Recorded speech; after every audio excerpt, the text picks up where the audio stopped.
Welcome back. You are listening to the home of forbidden romances. Prepare yourself, because tonight's story will leave you breathless.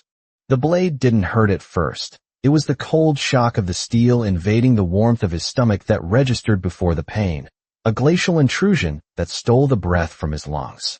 Lysander stared down, his eyes wide and uncomprehending, at the jeweled hilt buried in his white wedding silks, the pristine fabric now blooming with a terrifying, wet crimson.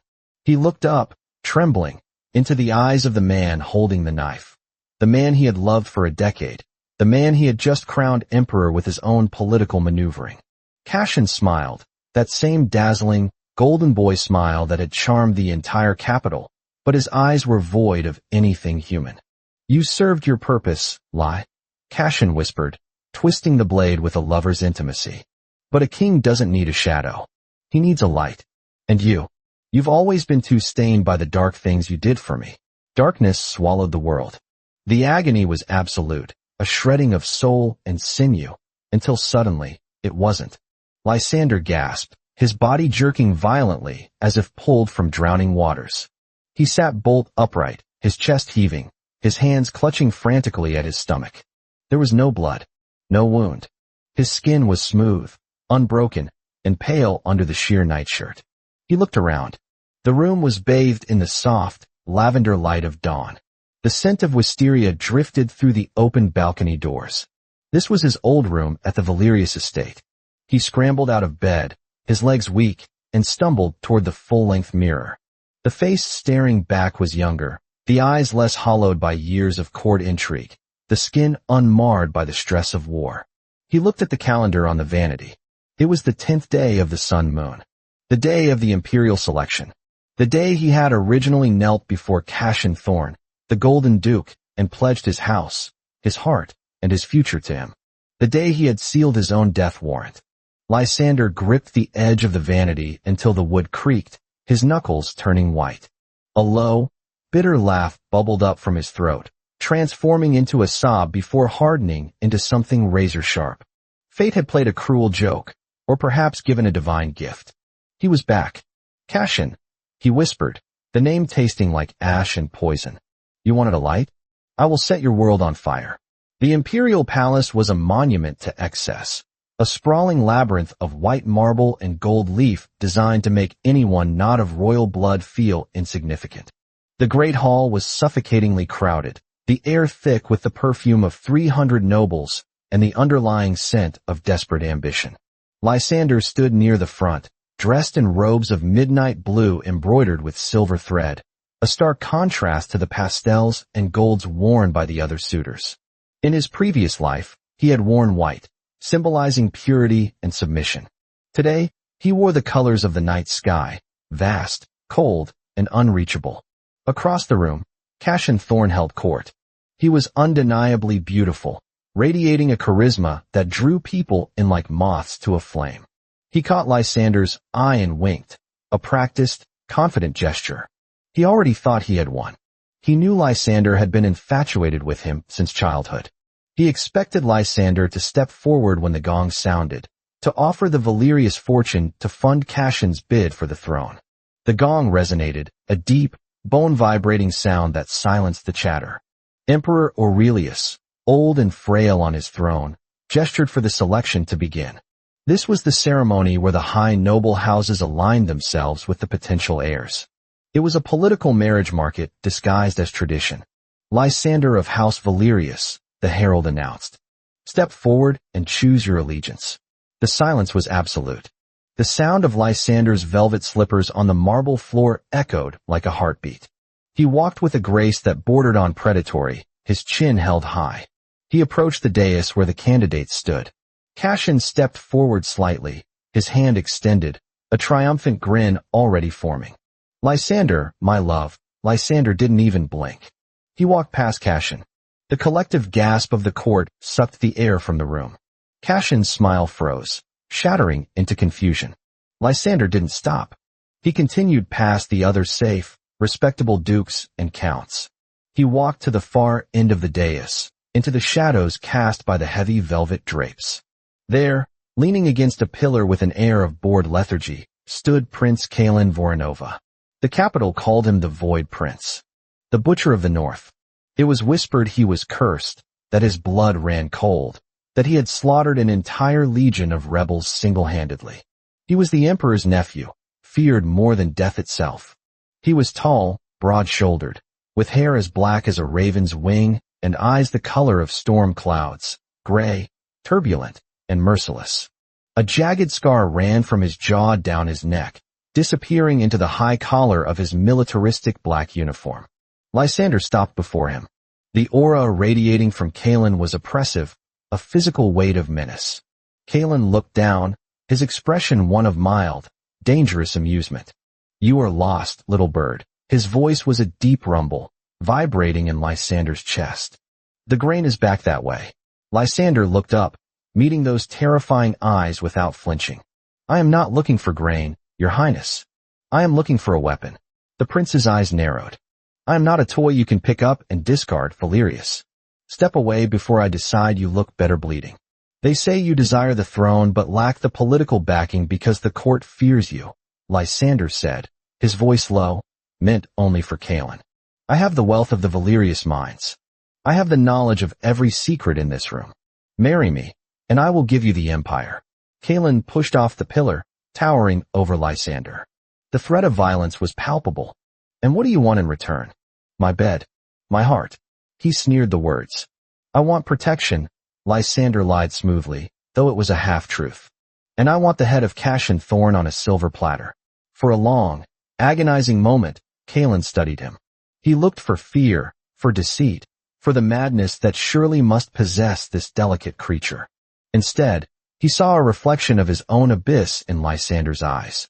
Kalen let out a dark, terrifying laugh that echoed through the silent hall.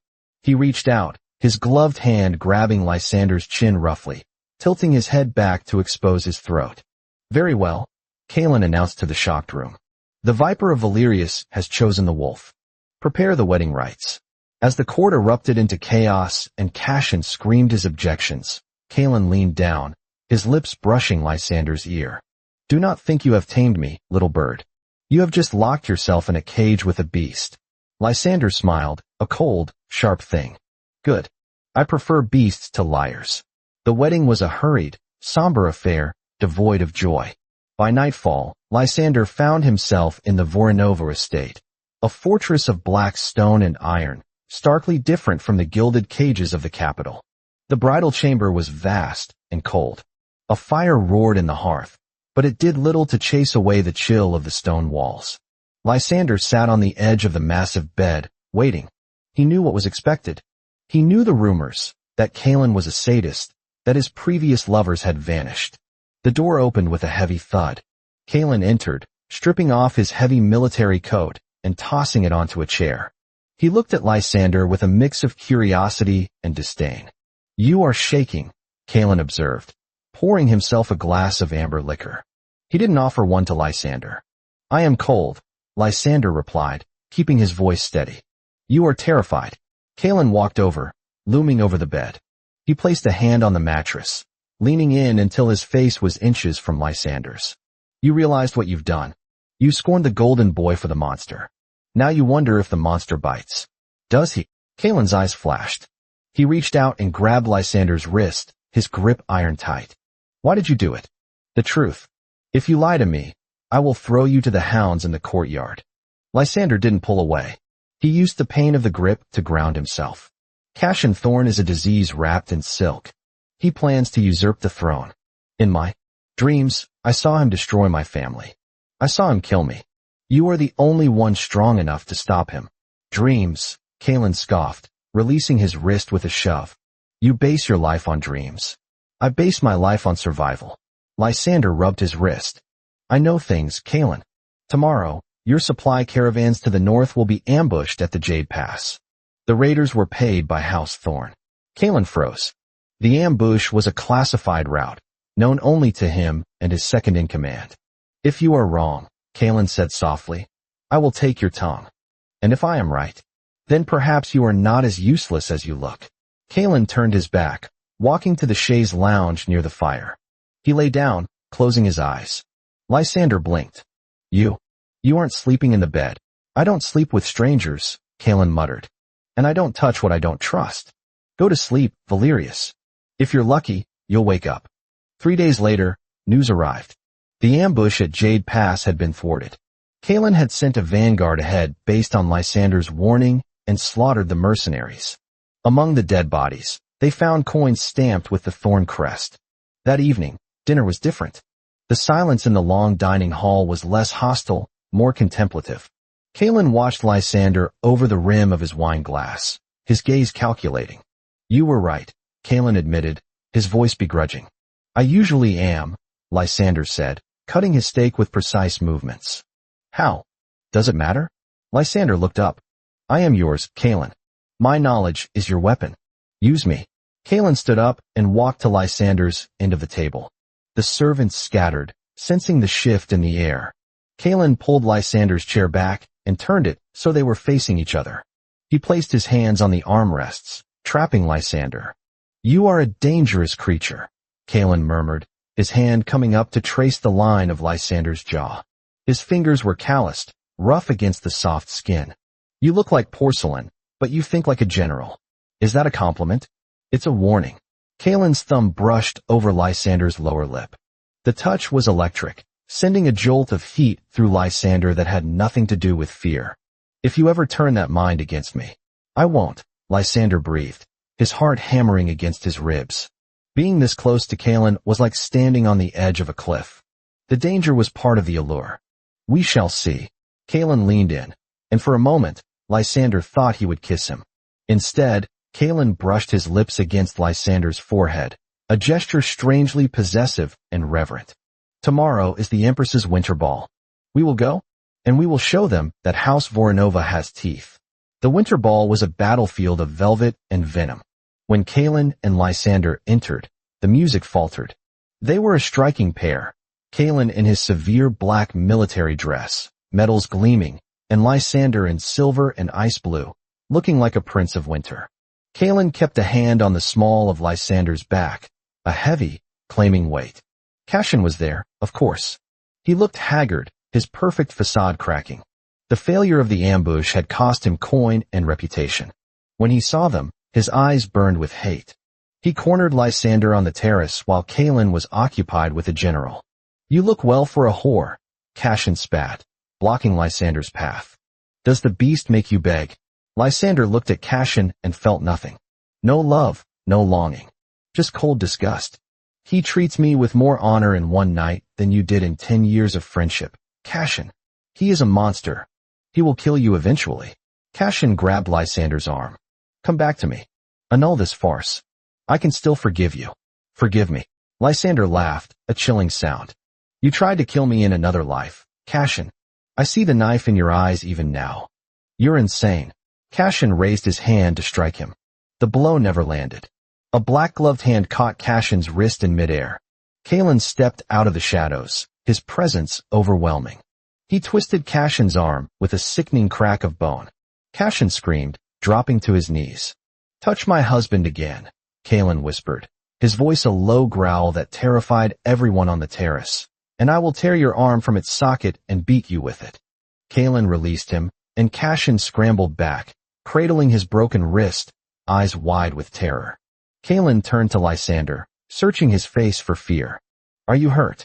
No, Lysander said softly. He reached out, taking Kalen's trembling hand, trembling not from fear, but from suppressed rage. Thank you. Kalen stared at him, the darkness in his eyes softening just a fraction. Let's go home.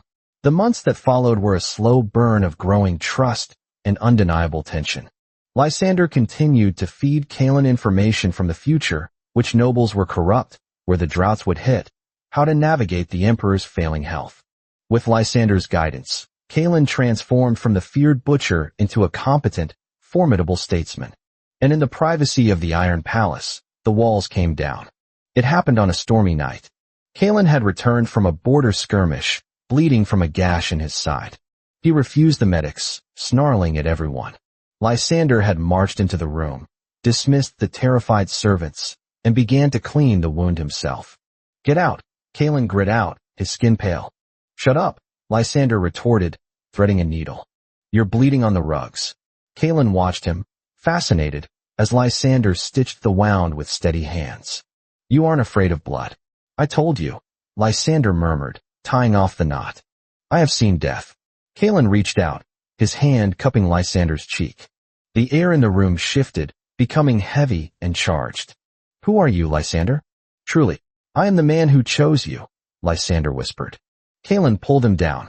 The kiss was not gentle. It was starving, desperate, a collision of two souls who had been lonely for too long. It tasted of rain and iron and whiskey. Lysander melted into it, his hands tangling in Kaelin's damp hair. For the first time, he didn't feel like a pawn or a tool. He felt worshipped. When Kaelin finally pulled back, his forehead resting against Lysander's, his voice was rough. I will burn the world for you. You know that, don't you? I don't need the world burned, Lysander replied, stroking the scar on Kaelin's neck. I just need you to rule it.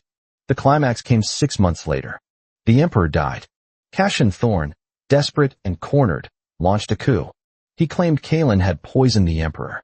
He had the palace guard, bought with the last of his fortune. Kaelin and Lysander were in the throne room when Cassian's men burst in. Swords were drawn. It was 30 against 2. It ends here, monster, Cassian shouted, manic triumph in his eyes. And you, Lysander, you will watch him die before I drag you back to my bed. Kaelin drew his sword, a massive greatsword made of black steel. He stepped in front of Lysander, a living shield. Stay behind me. No, Lysander said. He pulled a small, delicate pistol from his robes, a prototype he had commissioned months ago, knowing this day would come. The fight was brutal. Kaelin moved like a whirlwind of death, his strength supernatural. He cleaved through armor and bone, a terrifying dance of violence. But there were too many of them. A guard lunged at Kaelin's exposed back. Bang! The guard dropped, a hole in his forehead. Lysander stood there, smoke curling from the barrel of his gun, his face like stone. Kaelin looked back, a fierce, bloody grin splitting his face. Nice shot, wife. They fought back to back, the wolf and the viper. When the dust settled, the floor was slick with blood. Only Cassian remained, standing by the throne, his sword trembling in his hand. Kaelin stepped over the bodies, dripping with gore, terrifying in his wrath. He disarmed Cassian with a single blow that sent the golden sword skittering across the floor. Kaelin grabbed Cassian by the throat and lifted him off the ground. Do it, Cassian choked out.